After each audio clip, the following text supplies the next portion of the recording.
और भारतीय दंड संहिता की धारा 420/120B के अंतर्गत एक FIR संख्या 4/22 दर्ज करवाएगी।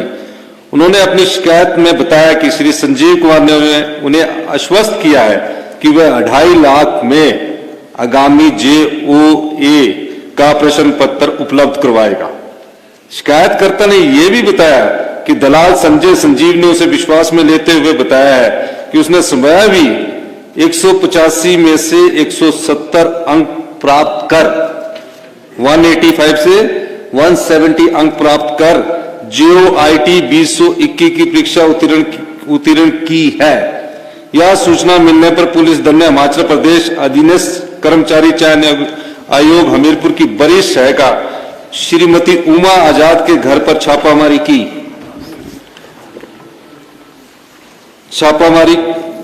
जहां की शिकायतकर्ता को प्रश्न पत्र सौंपने के लिए ले जाया गया था। छापामारी के दौरान वहां से प्रश्न पत्र बरामद किए गए और 6 आरोपियों को उनके घरों में गिरफ्तार किया गया। ये तो 25 दिसंबर का जो प्रश्न पत्र था। उसके बाद के जो सबऑर्डिनेट सिलेक्शन में एग्जाम होने थे, जो अगले 25 दिसंबर के बाद जो और तिथियों की जो घोषणा थी, उसके तहत मैं कुछ जानकारियां आपको देना चाहता हूं।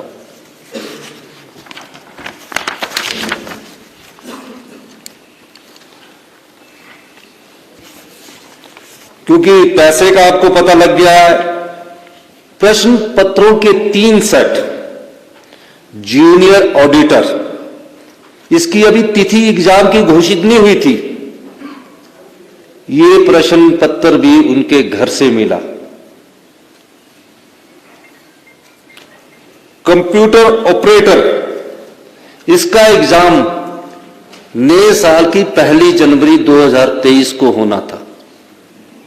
ये प्रश्न पत्र भी लीक हो चुका था, ये भी उसके घर से मिला। JOA-IT, ये भी उसके घर से मिला। 6,40,000 रुपया उनके घर से मिला। और ये कोई छोटी बात नहीं है कि जो सबऑर्डिनेट सिलेक्शन बोर्ड के कर्मचारी थे, जो भी था, वो सब शंका के दायरे में आ गए। और ये जो धंधा था पिछली भारतीय जनता पार्टी की सरकार से शुरू हुआ, उसको विस्तृत जानकारी प्राप्त की गई। सभी सूत्रों से पता किया गया तो कहा गया कि कई ऐसे जिनके रिजल्ट निकल चुके हैं वो लोग भी चयनित हो गए। हमारी सरकार ने फैसला किया, गंभीर बात है, और इस दृष्टिकोण से हमने एक SIT का गठन किया जो पूरी छानबीन कर रही है। उसके बाद जब विश्वास ना रहे किसी संस्था पर, हमने फैसला किया कि जो भी सबऑर्डिनेट सिलेक्शन बोर्ड में भविष्य के जो पेपर लीक हुए हैं, एग्जाम हुए हैं, वो इस स्थिति में तो नहीं हो सकते जहां कर्मचारी सम्मिलित हो। उस दृष्टिकोण हमने पिछले कल फैसला किया कि सबऑर्डिनेट सिलेक्शन बोर्ड द्वारा जो भविष्य में जो भी अभी परीक्षाएं ली जानी थी या ली जानी है, उनको परीक्षाओं को तो आगे पोस्टपोन किया गया, लेकिन चयन कर्मचारी द्वारा जो परीक्षा ली जाएगी उस बोर्ड को हमने सस्पेंड कर दिया गया है और उन सबको SIT के दायरे में लाकर इंक्वायरी शुरू कर दी गई है। और जो आगे की परीक्षाएं होंगी, हम उस पर अध्ययन कर रहे हैं कि किस प्रकार से ट्रांसपेरेंट तरीके से हिमाचल के 14 लाख युवा है जो अपने मन में एक सरकारी नौकरी का सपना सुजोए रखते हैं, हमेशा सोचते हैं कि पढ़ लिख कर हमें सरकारी रोजगार मिलेगा। गरीब माँ बाप का भी एक सपना होता है कि उसका बेटा सरकारी नौकरी लग जाए, अपने बच्चे को कड़ी मेहनत से वो पढ़ाता है। हमारी सरकार का दृष्टिकोण बिल्कुल साफ है, आने वाले समय में पारदर्शी तरीके से नियुक्तियां हो, कोई भाई भतीजावार ना हो, मेरिट को इग्नोर नहीं किया जाए, कोई रिश्तेदारी ना देखी जाए। बड़े दुख के साथ कहना पड़ता है कि पिछली 5 साल की भारतीय जनता पार्टी की सरकार ने अपनी आंखें मूंद रखी थी। अयोग्य उम्मीदवार चुने जा रहे थे, पेपर खरीदे जा रहे थे, पर भारतीय जनता पार्टी की पिछली सरकार के कान पर जूं नहीं रेंग रही थी। उदाहरण एक सामने आया, पुलिस भर्ती पेपर हुआ, मामला पता लगा कि पुलिस भर्ती पेपर लीक हो चुका है। उससे पहले भी एक मामला सामने आया, विधानसभा के पटल पर हमारे सदस्यों ने आवाज उठाई कि पेपर लीक हो चुका है, लेकिन भारतीय जनता पार्टी ने अगर आंखें मूंद ली है उस सरकार ने, तो ये हिमाचल की जनता के साथ भारतीय जनता पार्टी की सरकार ने हिमाचल के लाखों युवाओं के साथ बहुत बड़ा धोखा किया है। इस धोखे का जवाब भारतीय जनता पार्टी को देना पड़ेगा। 14 लाख युवा जो सरकार से आशा लगाए बैठे थे, उस आशा के अनुरूप उन्होंने कार्य नहीं किया है। इसलिए हमने फैसला किया है कि अगले 60 दिनों में पूरे भर्ती प्रक्रिया में पारदर्शिता लाई जाएगी और जो हम जो एग्जाम करवाएंगे वो पूरे पारदर्शिता तरीके से आगे लाएंगे।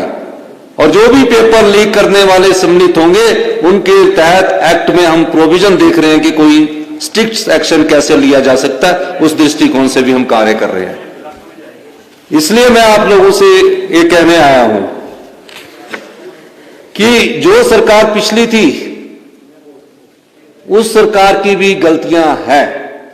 हम सारी जानकारी अभी और एकत्रित कर रही है, कुछ और सनसनीखेज जानकारियां हम आने वाले वक्त में आपके सामने लाएंगे। लेकिन सबॉर्डिनेट सिलेक्शन बोर्ड को पिछले कल हमने बैठक की, अधिकारी महोदयों से, विधायक नेताओं से हमने पूछा और एक नीतिगत फैसला किया गया कि इसकी वर्किंग को पारदर्शिता लाना पड़ेगा। होता क्या है, इन संस्थानों में जो व्यक्ति पीएन लग जाता है वो यहीं प्रमोशन लेगा, यहीं से रिटायर होगा, यहीं से प्रमोशन लेगा, यहीं से रिटायर होगा। वो 35 साल तक एक ही संस्थान में लगा रहेगा। और जो 35 साल में एक संस्थान में लगा रहेगा, जो ये महिला पकड़ी गई है, इसके बेटे ने टॉप किया, भारतीय जनता पार्टी की सरकार थी तब भी उनकी आंखें नहीं खुली। हमने फैसला लिया कि इस सबॉर्डिनेट सिलेक्शन बोर्ड को, उनके सभी अधिकारियों को जो सरकारी है उनको हम शिमला बुला दिया, बाकियों को सबको सस्पेंड कर दिया। और हम आगे ये फैसला कर रहे हैं कि अगली जो चयन प्रक्रिया है उसमें पारदर्शिता लाई जाएगी और 60 दिन के अंदर जो इंटरव्यू कैंसिल हुए हैं उनको द्वारा से किस एजेंसी के द्वारा शुरू किया जाएगा उसका फैसला आने वाले वक्त में आपको बता दिया जाएगा। जिन भी युवा साथियों ने हिमाचल प्रदेश में रिटन एग्जामिनेशन पास कर चुके हैं, मेहनत करके रिटन एग्जामिनेशन पास कर चुके हैं, हम वो भी देखेंगे कि कहीं वहां भी कोई पेपर लीक की वारदात तो नहीं हुई है। अगर पेपर लीक की कोई वारदात नहीं होगी तो उनके डॉक्यूमेंटेशन वाला जो इंटरव्यू है उसको भी हम आगे बढ़ाएंगे। और आने वाले समय में हम हिमाचल के युवाओं को यह विश्वास देना चाहते हैं कि हम पूरी तरह से एक पारदर्शी, नैतिक से भरपूर ट्रांसपेरेंट सिस्टम लाएंगे और अगली भर्तियां भी हम जल्दी ही शुरू करेंगे। जितने भी सरकारी रोजगार है उनको रोजगार के अवसर उपलब्ध करवाएंगे। आप लोगों ने मेरी बात सुनी, कोई सवाल पूछना चाहता है? आपका बहुत बहुत धन्यवाद। अभी जहां की शिकायत आई है उस पर कार्रवाई की गई है।